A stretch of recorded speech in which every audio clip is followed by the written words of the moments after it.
City and in the territory on West, there's just one way to handle the killers and the spoilers, and that's with a U.S. Marshal and the smell of Gunsmoke.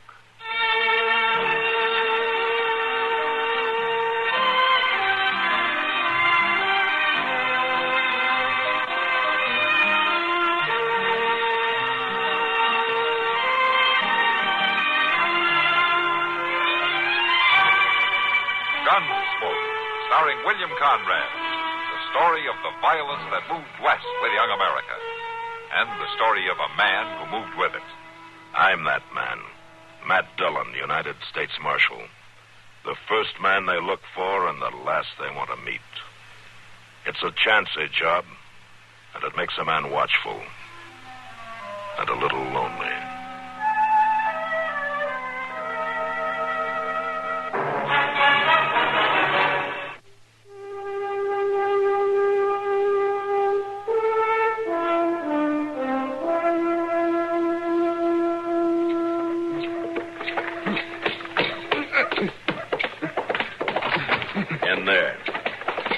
Easy, Marshal.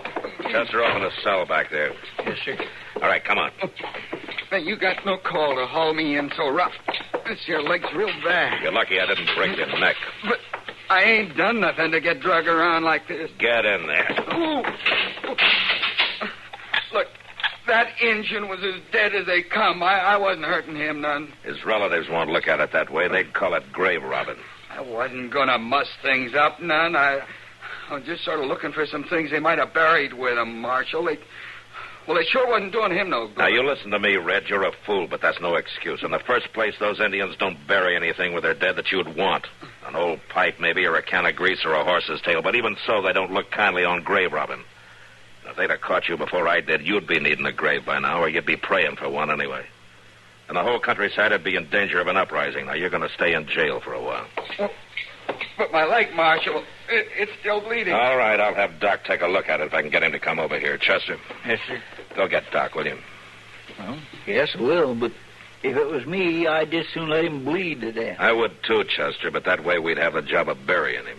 Yeah, guess you're right there, Mr. Dillon. I'll go get Doc.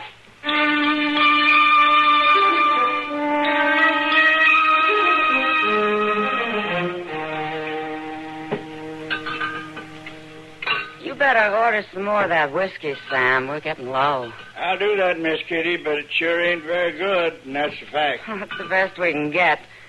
Besides, the men who come in here wouldn't pay for any better. Most of them wouldn't know the difference anyway. Oh, hello, Miss Kitty. Hello, Chester. You want a drink?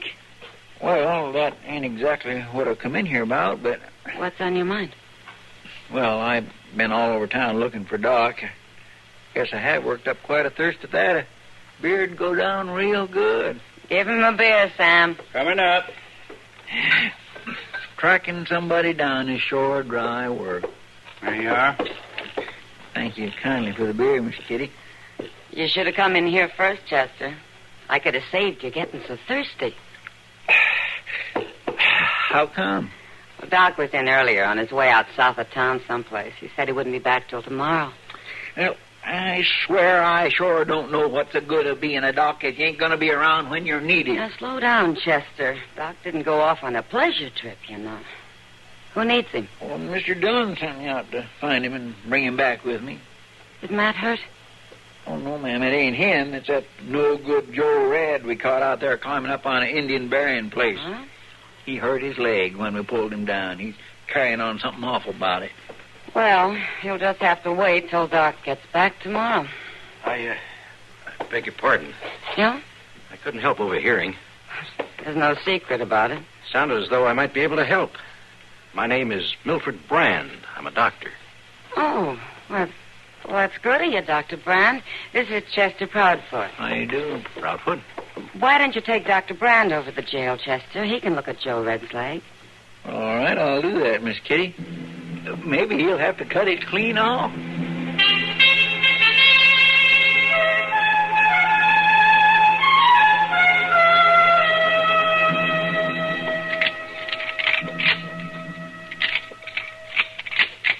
This rifle works a little slow, Chester. How long's it been since you cleaned it? Well, not too long. Well, look at it. You can see that it's dirty, can't you? Right after the last time It ain't too bad. Hello, Matt. Hello, Doc. Oh, Doc. When did you get back? Oh, about an hour ago. Hey, what are you doing? You figuring on starting a war? Yeah, just want to be able to finish it if one gets started, Doc. We was only checking over the guns, Doc. It don't mean we're planning to shoot nobody. Well, I'm glad to hear that. Oh, so you still got Joe Red locked up? Yeah. How's his leg? Well, he stopped complaining anyway. Well, that could mean it's better or a lot worse. You want to see him? No, just not. He's Dr. Brand's patient. Let him handle it. You mean that other doc is still in Dodge? He's still here, and he's going to stay here, Chester. Huh? He's going to take up doctoring here? That's what they tell me. Why, he can't do that. And why can't he? Well, this is your town, Doc. That's why he can't. Oh, now, wait a minute, Chester. Ain't no two ways about it. He can't come in here in his darn city suit and start drumming away your Chester. Matt, can you keep him going on like an old woman? Chester, will you quiet down and let Doc talk? Now, listen to me for a minute. This town is getting bigger all the time. We can use another doctor. We don't need no Lord knows I don't this. mind a little help. And it's just plain foolishness to say that you don't want a doctor because you don't like the cut of your suit. Well, now, I never said I'm going to go to the Dodge house and see if I can help him to get started. What? And if you had any sense at all, Chester Crawford, you'd keep your mouth shut and give him a chance. You might need him yourself someday. Well, now, just what did you think of that, Mr. Dillon? Well, I tell you, Chester, from the way Doc just left here, I think you better stay healthy for a while.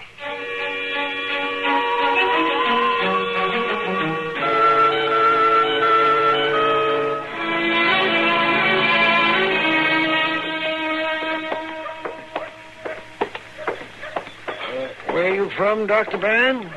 Philadelphia. Philadelphia. Oh. I understand Philadelphia has developed into quite a medical center. Oh, yes, indeed.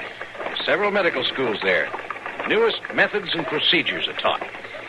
Now, it doesn't look much like Dodge City. Oh, no, that's... you'll get your hands dirty here, that's a fact. My office is just up those stairs. Yeah, that's very kind of you, Dr. Adams. Oh, no trouble at all. You'll be welcome to use my office until you've had time to set up in a place of your own. Well, I hardly think... I've wished many a time there was somebody around to help with the load. Here we are.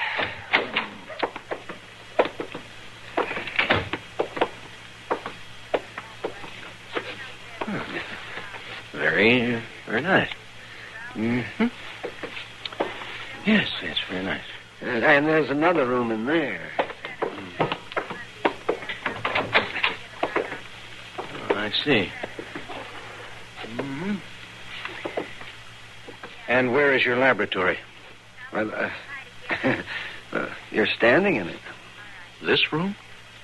Well, it's hardly equipped. Most of my equipment, Doctor, fits right into that black bag. My laboratory travels with me. Well, how are you able to keep up on the current studies, on research? Well, doctoring out here doesn't give a man much time for study or research.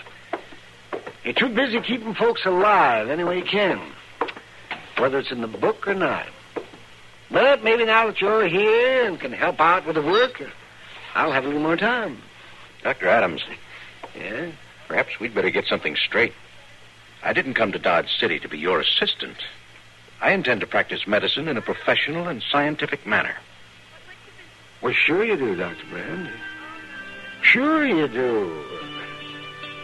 I just hope you'll be able to.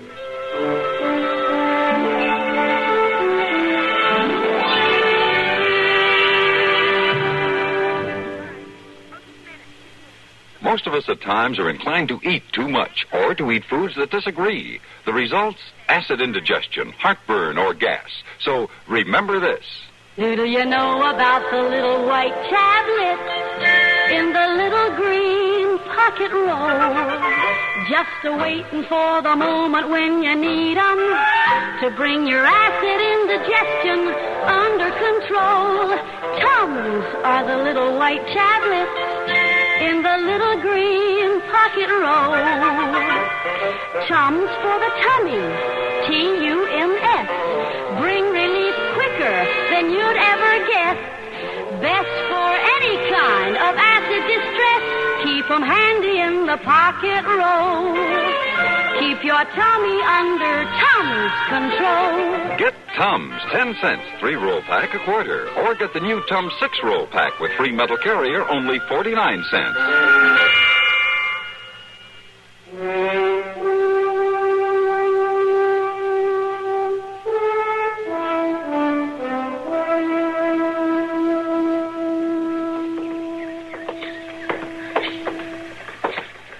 You got the wrong slant on it, Matt.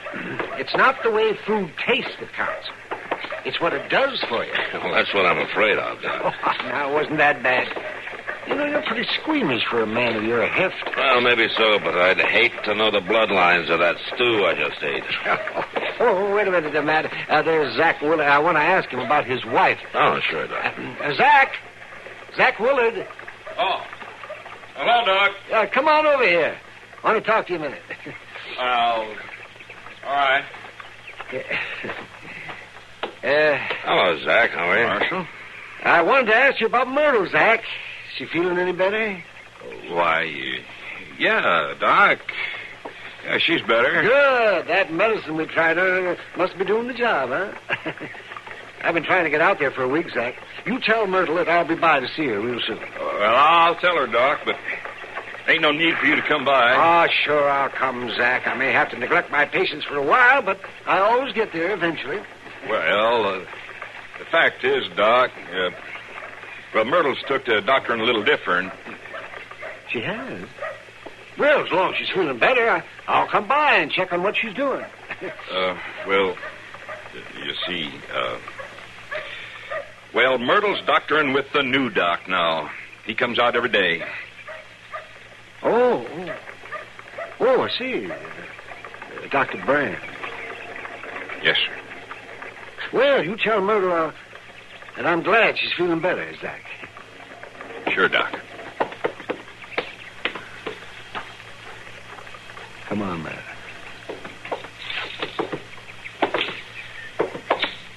You're not going to let a thing like that bother you, are you, Doc? No, it doesn't bother me, Matt. Myrtle Willard is suffering from a common Kansas complaint. Too much dust, too much loneliness, too much prairie. It'll do her a lot of good to have a visit every day from a doctor. If he only talks to her. I never had the time. Funny thing, though. What's that, Doc? It looks like I might have the time from now on.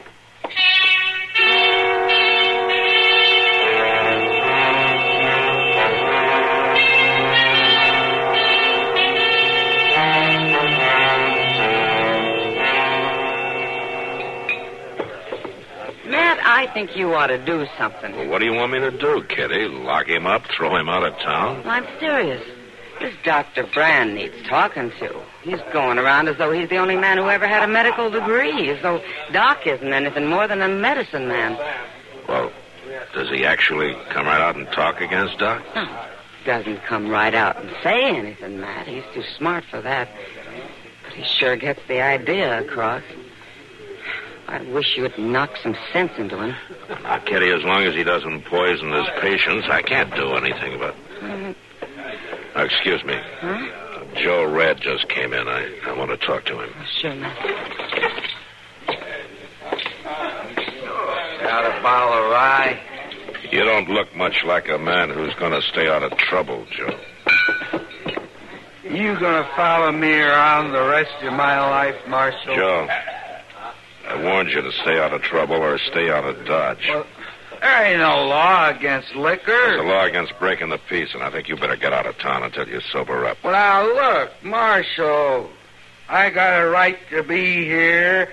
I got a right to be in Dodge. A man's got a right to see his doctor, now, don't he? Oh? You came in to see Dr. Brand? I come in to see Dr. Brand. A man has a right It isn't your health that interests me, Joe. But you cause any trouble and you're going to go to jail, sick or well. Now, you go on and you see your doctor. And then you get out of town.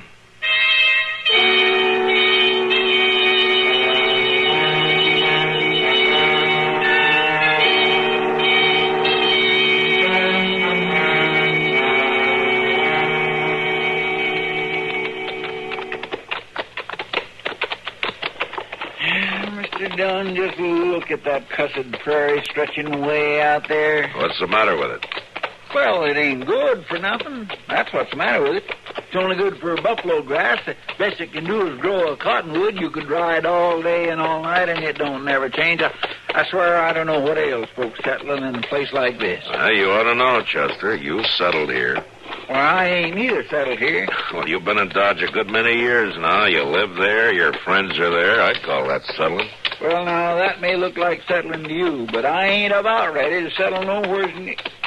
Look yonder, Mr. Dillon. What? Over there next to that little old sod house. That man there. He's signaling to us. Well, let's go over and see what he wants.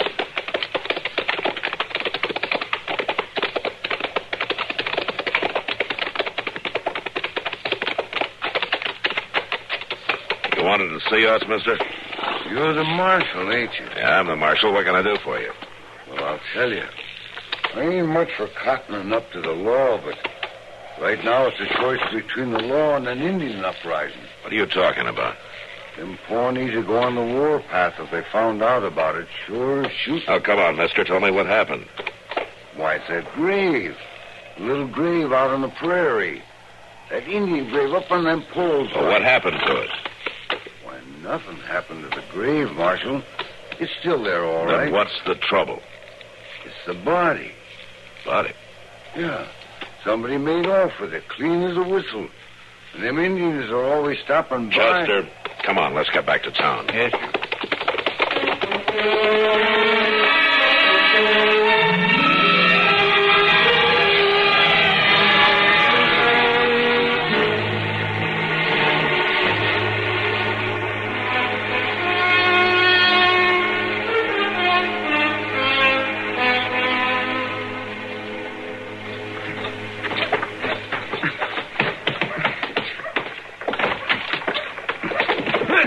Marshal, I swear... I knew you were stupid, Red, but I didn't know you were this stupid. Now, you better tell me quick. What did you do with that body? What body, Marshal? I ain't killed nobody. Don't get smart with me, Red, or I'll break you in two. No, I'm talking about the body you took from that Pawnee grave last night. Now, come on. What did you do with it? I ain't been near no grave. You haven't got much time, Red. You better start talking real straight. Matt? Matt, can I see you for a minute? Can't I wait a little while, Doc? Well, I think it might be important, Matt. Well, all right, but make it fast, will you? I want to get the truth out of this man before it's too late. It won't take long. Chester? Yes, sir? Lock him up, huh? I'm coming right back to you, Red. You better have your story ready. But I ain't got no story, Marshal, even if you beat me to death. I might do that, too. Come on, Red, get moving. All right, now, Doc, what's on your mind? It's about that Dr. Brand. Oh, Doc, I haven't got time to worry about how you two are getting along. You gotta listen to me, Matt. All right, Doc, shoot. But it seems to me that there's something mighty peculiar going on in those rooms that Brand is set up to practice in. No? I know he takes great stock in being as up-to-date and scientific as possible, and that's all right. That's a good thing. But I think this is going a little too far. Will you get to the point, Doc? All right, Matt. Dr. Brand keeps a body in the back room of his office. A body? A corpse.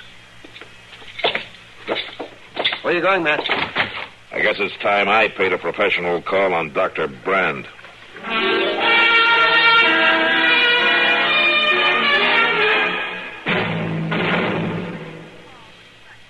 Since show business is the business of entertainment, performers are far from dull folk. This is a matter you'll have fun verifying each Sunday night when the Mitch Miller Show brings sparkling show business chatter your way over most of these CBS radio stations.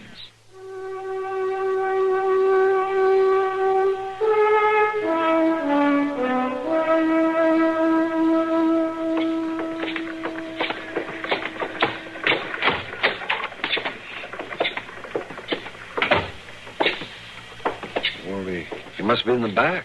Please, just have a seat. I'll be right there. It's Marshal Dillon, Brand. I want to talk to you. Oh, Marshal. Oh, hello, Dr. Adams. Hello. Brand, Dr. Adams here has been telling me that you keep a body in your back room. Is that right? Why, it isn't exactly a body, Marshal. It's a skeleton. Yes, I do keep it back there. It's helpful in my study. Where did it come from?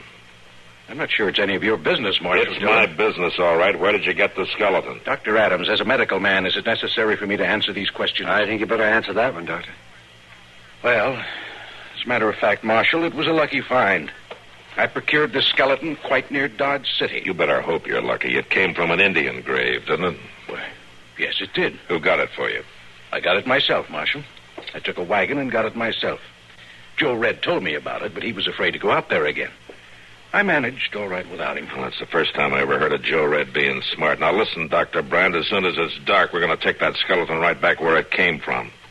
We'll bring the wagon by, and you be ready. Oh, come now, Marshal Dillon. Aren't you making a mountain out of a molehill?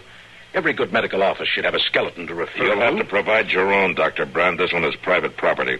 But it was just an Indian grave. I don't know how you think about things where you come from, Brand, but robbing a grave, any grave, is considered a crime out here. More than that, you've placed the whole countryside in danger. These Indians visit their graves, and if they come and find the body gone, they won't like it, Dr. Brand. And if they came to me and asked me who stole it, I'd tell them.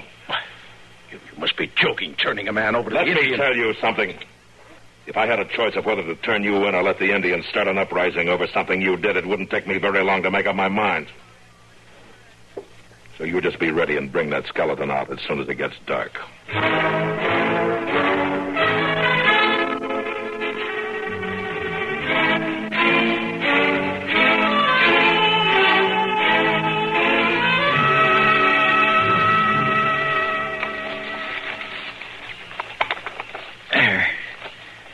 That ought to do all right, Mr. Dillon.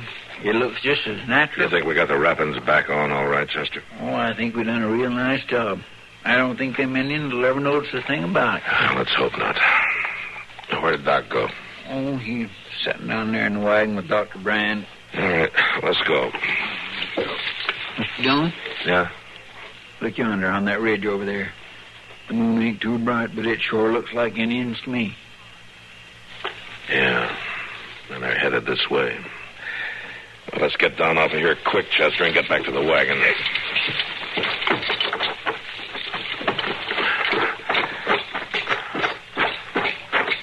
Doc, move over. Give me those lines. There's an Indian party headed this way. Oh, all right, Matt. Cab!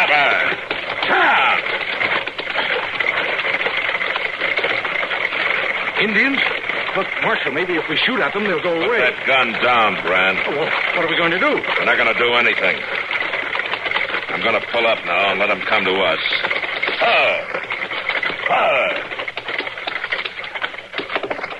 Now, everybody keep quiet. When they get here, I'm going to do the talking to them.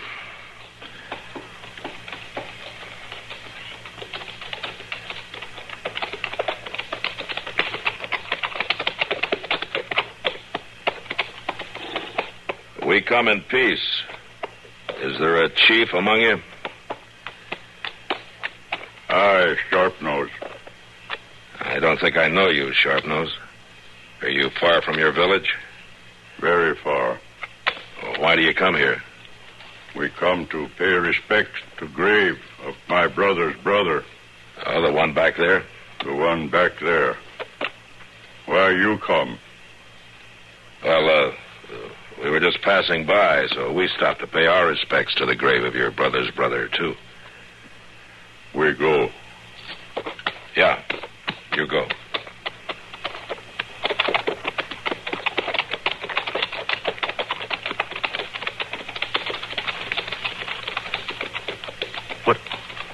What are they doing? They're going to circle the grave.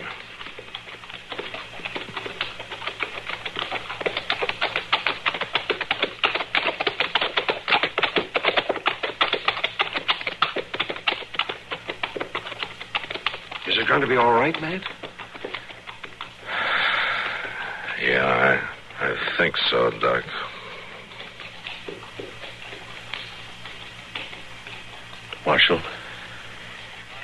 Marshal Dillon? Yeah, what is it? I'm listening. I think I owe you an apology. And, Dr. Adams, I guess I have a lot to learn. There may be newer ways of doing things in the medical schools, Doctor, but folks out here have learned a lot about staying alive.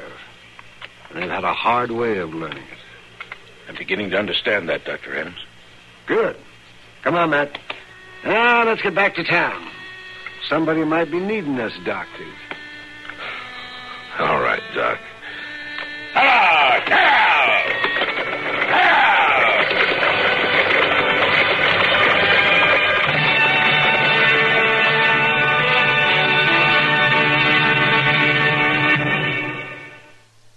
Rambler continues to pass car after car in sales in state after state.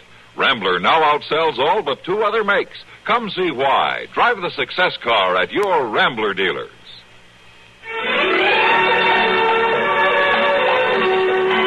Gunsmoke. Produced and directed by Norman Macdonnell, stars William Conrad as Matt Dillon, U.S. Marshal. The story was specially written for Gunsmoke by Marion Clark, with editorial supervision by John Meston. Featured in the cast were Jack Moyles, Vic Perrin, Ralph Moody, James Nusser, and Howard Culver. Harley Bear is Chester, Howard McNear is Doc, and Georgia Ellis is Kitty. This is George Walsh inviting you to join us again next week for another story on Gunsmoke.